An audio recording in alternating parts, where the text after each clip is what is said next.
Welcome to 5 and 5 from the One-Stop Co-op Shop, where we discuss 5 key elements of a game in about 5 minutes. I'm Michael Kelly, and today we're looking at the solo play in Imperial Settlers: Empires of the North. No disclaimer needed for this one, we already owned a copy of the game. I was only a middling fan of 51st State and the original Imperial Settlers, but many people like Jeremy Howard told me that Empires of the North had great solo play, so I wanted to check it out. But is the solo play worth the price of admission? Let's find out and get to the list.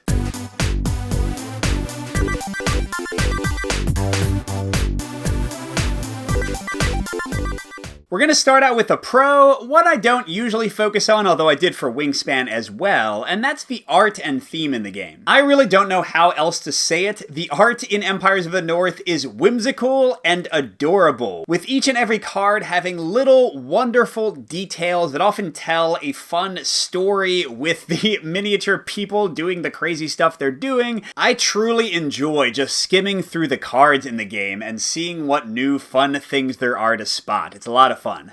Switching to actual mechanics, we have another pro at number 4, and those are the action tokens and sailing in the game. Now, you might be thinking, why did I lump those two things together? But they both have the element of allowing you to branch out your strategy and try new things that aren't within your faction. The action tokens give you the ability to consistently generate more resources, to build buildings for free, to get more population, to power your effects, and there's a lot of fun choices in using apples to gain bonus actions and moving adjacent, and especially in solo play, where wherever your pawns end up is going to make those actions more expensive next round. And then sailing I just love, especially the ability to conquer islands, because with this being a tableau builder with action combos, the fact that you can take entirely unrelated actions for your factions and figure out how to kind of fit them into your strategy makes each game feel more varied and tons of fun. And speaking of variety, that comes into play for my number 3, which is a mix, and that's focusing on the solo scenarios in the game. On the positive side, I love that the game went this direction. It could have just had you try to tally up the highest score possible,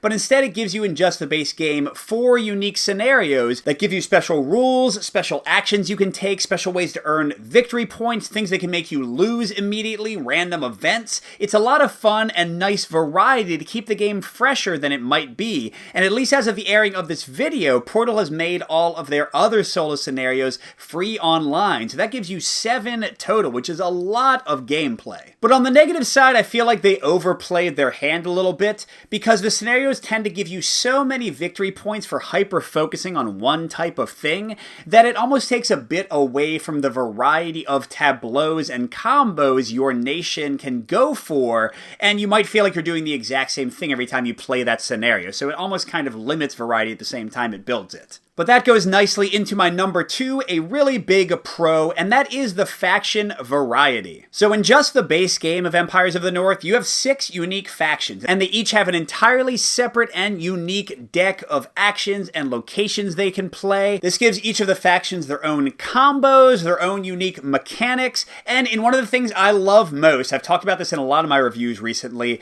the factions are rated for complexity, so you can play a tougher game or an easier game, whatever kind of suits your mood or your mind for the moment. It's great, and I just love experimenting with them. I always love games that do this, letting me play around with a unique deck and seeing what it has to offer me. But I am unfortunately going to end with a mix for number 1 related to some of the things I've said before, and that's the tableau building and the combos. But I will note that for competitive play, this is a full-on pro. And that's because the variety in the factions, the variety in the order your cards come out, the islands you can settle to gain more actions, the places that your opponent raised to take them out of commission, all of that makes it very fun and makes the combos feel varied from game to game. The main reason it goes down to a mix for solo is that solo play limits you to only 4 rounds, and tableau builders and combos for me are all about having a little bit more time to really build into something fun, whereas solo play tends to feel like it's ended before I've really gotten to do things as much as I would like. So overall, I think Empires of the North is a ton of fun. I love the art. I think the fact they went with solo scenarios is really cool.